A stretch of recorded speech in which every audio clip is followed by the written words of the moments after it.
Hey X, let's share Innawoods stories. 3 months ago, just got out of a bad relationship. Need to clear my head. Decide to dig out the old shotgun and head in a woods. I live in Kentucky, so there isn't a lot of full-blown forest. At least, not in my specific area. The one place I know I will be able to escape modernity is Daniel Boone National Forest, henceforth referred to as DB Forest. It's fucking huge. You can go off the beaten path and end up miles and miles away from other human beings. I spent about 2 days gathering supplies, ammunition, food, water, extra warm clothing, in case the weather went to shit. The basics. I had enough stuff to stay a whole week. Load up my Jeep and get on the road. I got there at about 7 p.m. Left around 5 because I wanted a home-cooked dinner before I forced myself to live on canned chili and salted hog/rabbit/whatever. I parked and looked at the trail map to get my bearings. After taking an hour to plan a safe route into the heart of the forest, I got on the move. Sorry if this is dragging the story out. You gotta understand exactly what my mistakes were that sent my nice Innawoods trip into the deep end. On the first day, I hiked a good 10 miles, and about half of that was off the path. I lost a Snickers bar down a ravine, and that was pretty disheartening. I made camp by a stream, so if my fire started to become an issue, I wouldn't have to put it out with my drinking water. I left my shelter for about 2 hours to hunt. I didn't find shit.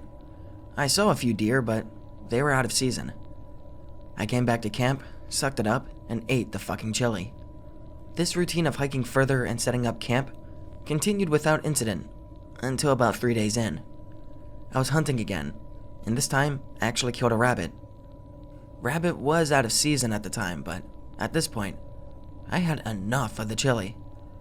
I was bringing it back to camp, and on top of a hill to my right, there was some particularly tall trees. Dangling between 2 branches was a thing. I don't know what else to call it. It had 2 short legs and 2 incredibly long arms. It had hands that gripped around the entire trunk of each tree. I couldn't really see its face. All I knew at this point was that it saw me looking at it. In a single swift motion, whatever it was flung itself backwards, and I heard bark breaking farther back. I returned back to my camp, and once again, I saw it. This time, it was about 200 feet from me. Once again, it retreated in the same fashion as it did previously. Except this time, I saw it clinging to trees and swinging around until it was out of sight. Whatever this thing was, I wasn't getting vibes from it like it was a predator or malevolent or anything like that. It seemed to be more of a curious observer. Everywhere I went, until the 5th day, my little follower was there.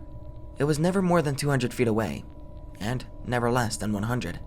I had finally got a look at its face, and it wasn't too disturbing. It looked kind of like a monkey.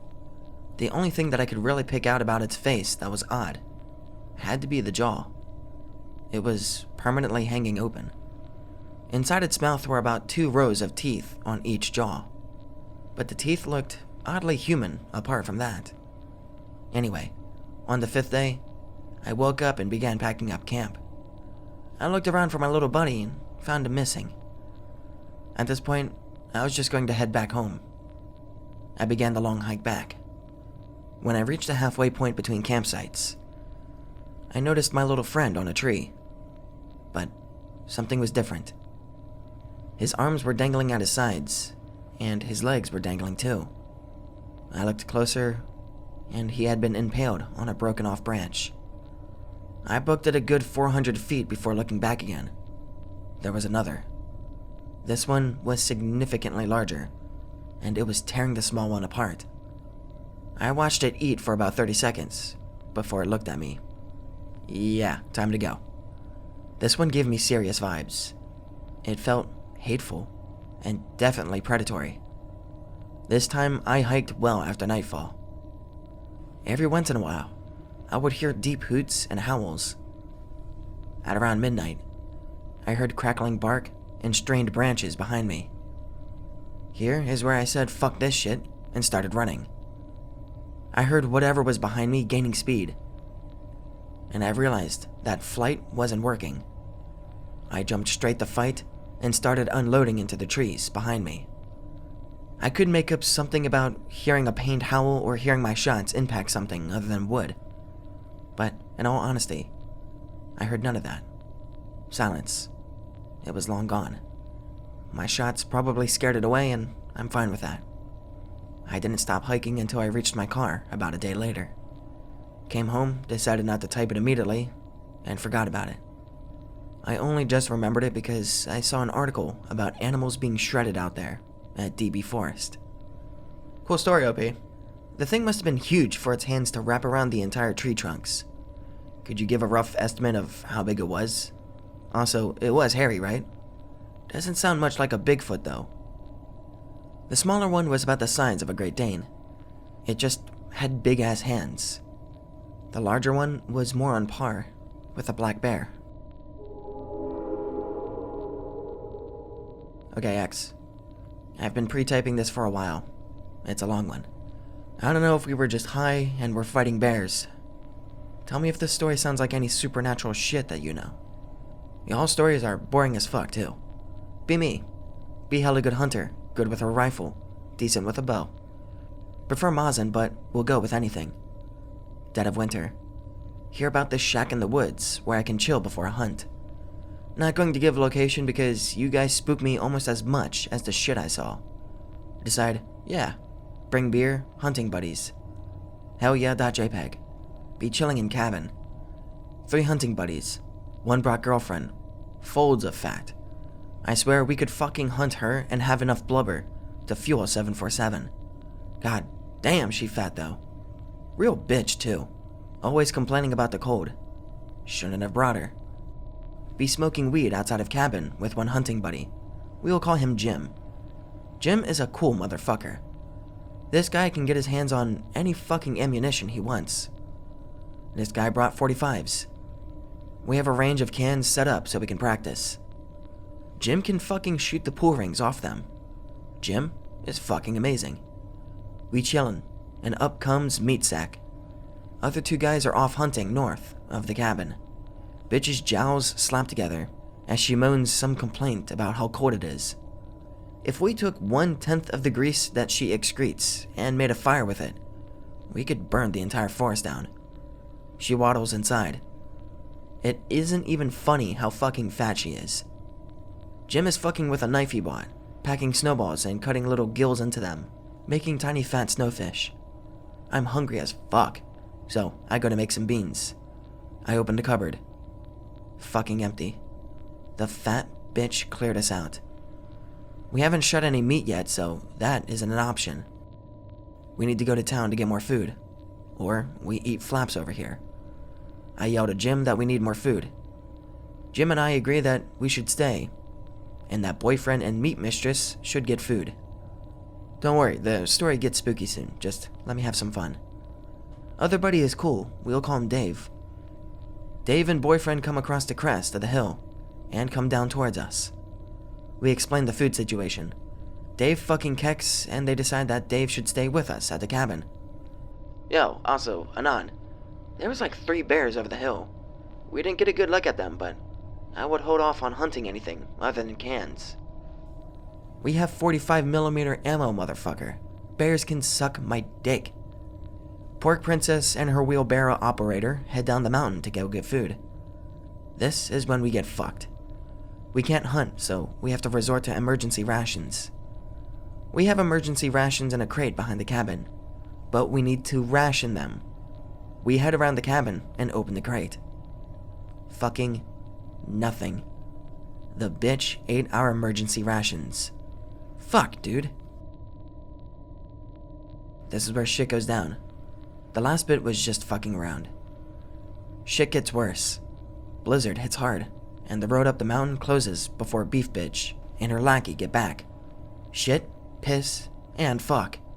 Now we really need to hunt. Dave protests, talking about bears and shit.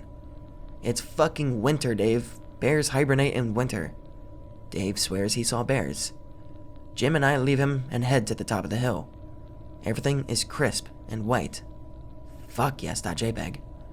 I'm packing a Mosin M9130 PU. Jim is testing out some Chinese marksmen. We sit and wait, watching the tree line for movement. Oh fuck yes, .mp3.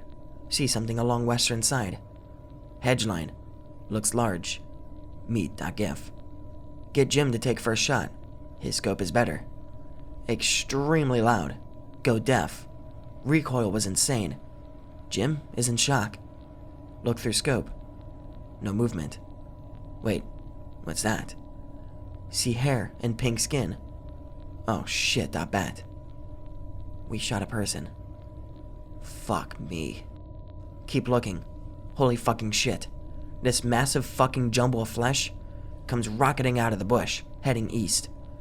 I can barely keep track of it. It looks like a weird pink blur.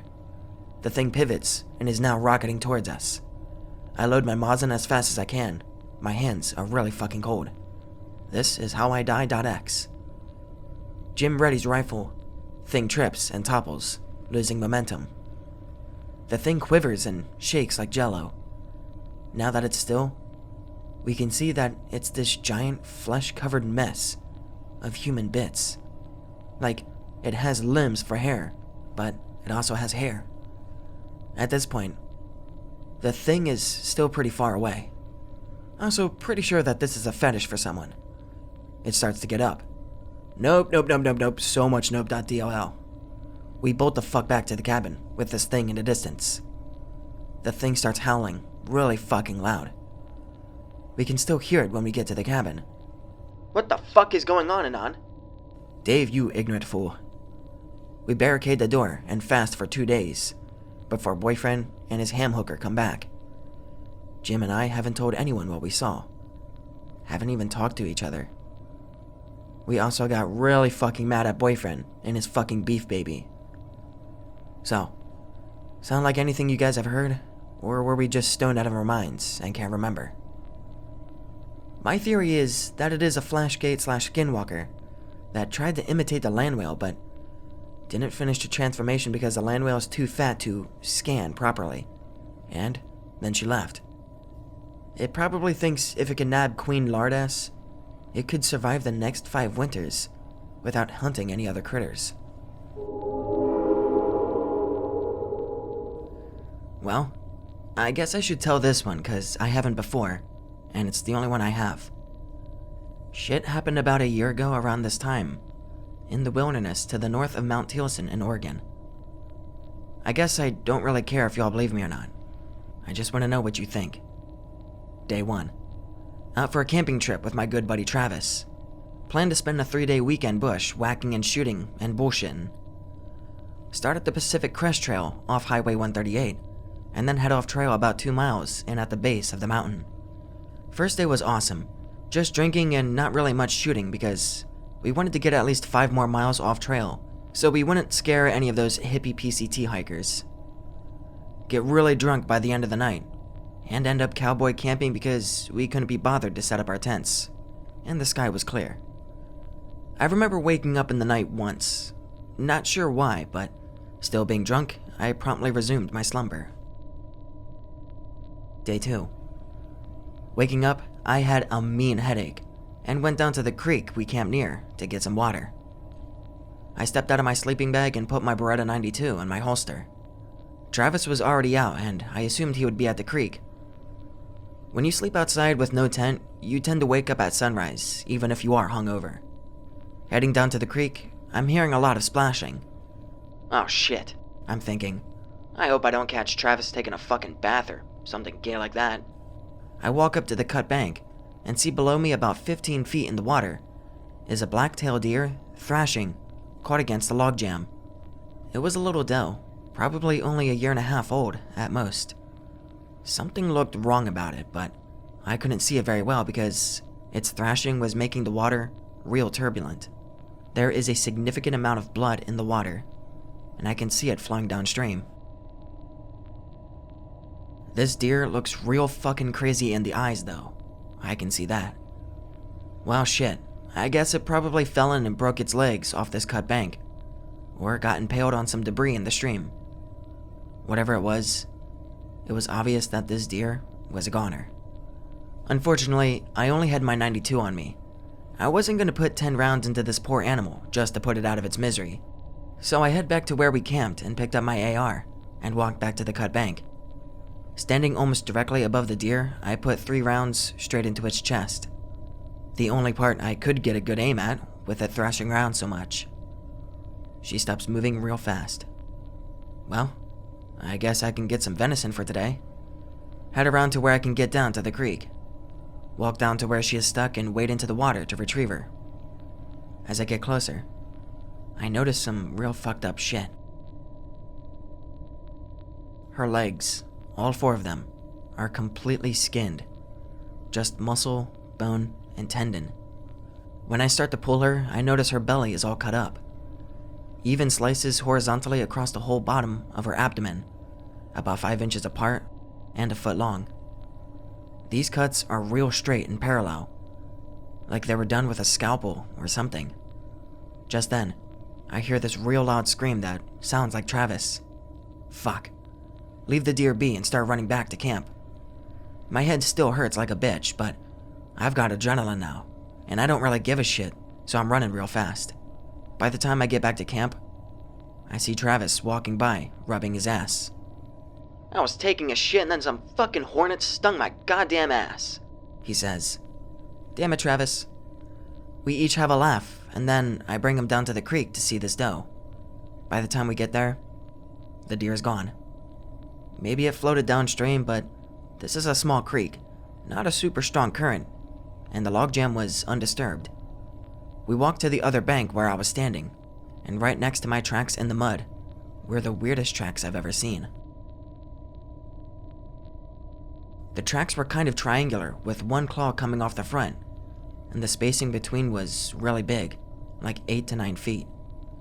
I'm not gonna sugarcoat it, we were pretty fucking spooked. We went back to our camp and got all of our gear on, and endeavored to get somewhere the fuck else. We decided to head up the mountain, get a good view, and get to a place that wasn't so densely forested. Getting up near the tree line, it starts to get real rocky and hard to cross, so we just keep hiking around the rim of the tree line for the remainder of the day. We set up camp today early and shoot shit and generally goof off, trying to shake off that shit and not ruin our weekend. I'm setting up some paper targets in our quote-unquote range, and all of a sudden, I start to hear this really loud high-pitched noise that was like ringing in my ears. But I knew it wasn't in my ears because I could hear it reverberating in the forest. I look back at Travis, who is about 25 meters away, and he's looking off to the left with his AR, leveled at something. He looks scared. Just as sudden as it started, the ringing stops. Right as it stops, every bird in every tree around us takes off, like at least 100 birds. I run back to him. As I'm running, I trip over a loose rock and fall face first, AR in hand. I scraped up my AR pretty bad, but that's just some unrelated shittiness. I get up and keep running at him. When I reach down, he still has his AR leveled, and is scanning downhill into the forest. What the fuck was that? He doesn't say anything. He's just breathing real hard, and I can see the sweat on his face. Travis, I saw something down there, he says. His voice is shaky. What did you see? Took about 5 minutes before he would calm down enough to lower his weapon and speak to me. First thing he says is, "We're leaving. Right? Now."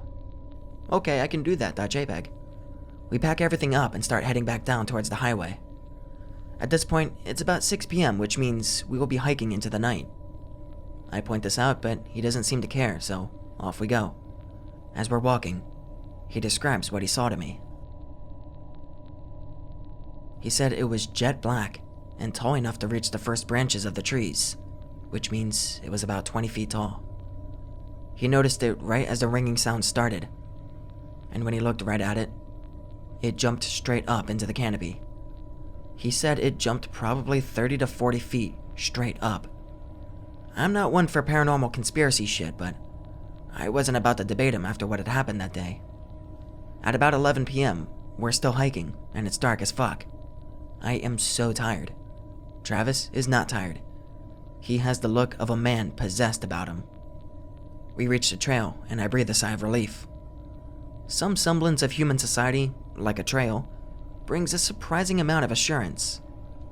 At this point, I get cell service back and call my wife to come pick us up in an hour when we get to the trailhead. She is pissed, but says okay. Suddenly, the ringing starts again. It's louder this time. We both start running like hell. Ahead of us on the trail, a bunch of treetops start swaying back and forth. Travis stops dead and mag dumps into the treetops. He is shooting wildly, and it scares the fuck out of me. The ringing stops after he mag dumps. We stand still for a second, and it is dead silent. Then, a noise like a clap of thunder goes off behind us, and we bolt. We get to the trailhead about 20 minutes later. My wife pulls up a little after that, and we get the fuck out of there. Never been back to those woods. Don't want to go. I don't know if any of you have had anything like this, but it sure as hell scared the shit out of me.